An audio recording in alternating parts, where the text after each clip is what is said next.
தேவயானி மகள்களுக்கு இப்படி ஒரு பழக்கமா? 90s கிட்ஸ்களோட காதல் தேவதைனா அது தேவயானி தான். முதல் படமான தொட்டாச்சினிங்கி படத்துல வேண்டா வெறுப்பா தான் கிளாமரா நடிச்சேன். அதை இப்ப நினைச்சாலும் கஷ்டமா இருக்குன்னு ஒரு பேட்டியில பேசினாங்க. அஜித், விஜய், சூர்யா, பிரசாந்த், சரத்குமார், விஜயகாந்த்னு முன்னணி நடிகர்களோட நடிச்சு இன்னொரு ஹோம்னி நடிகையான சுவலட்சுமிக்கு டஃப் கொடுத்தாங்க. அதை தொடர்ந்து டைரக்டர் ராஜகுமாரனை பெற்றோர்கள் எதிர்ப்பு மீறி காதல் கல்யாணம் பண்ணாங்க. இந்த காதல் நட்சத்திர தம்பதிக்கு இனியா, பிரியங்கான 2 மகள்கள் இருக்காங்க. 2 பேரும் அடுத்த தலைமுறையில சினிமாவில் என்ட்ரி ஆவாங்கன்னு பார்த்தா தேவயானி சொன்ன விஷயம் ஆச்சரியத்தை ஏற்படுத்தியிருக்கு. அதாவது 2 மகள்களுக்கும் மியூசிக்ல தான் ஆர்வம் அதிகமா.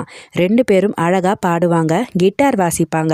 அவங்களுக்கு எந்த ஃபீல்டு பிடிச்சிருக்கோ அது அவங்க சாய்ஸ். ஆனா எதுல இருந்தாலும் பெரிய ஆளா வரணும்னு ஒரு அம்மாவா என்னோட ஆசைன்னு ஒரு இன்டர்வியூல பேசினாங்க தேவயானி. சரத்குமார், தேவயானி, சித்தார்த், மீரா ரகுநாத் நடிப்புல 3 BHK படத்தோட கிளிம்ஸ் லேட்டஸ்டா வெளியாகி இந்த படம் சூரிய வம்சம் 2 கேள்வி எழுப்புறாங்க ரசிகர்கள்.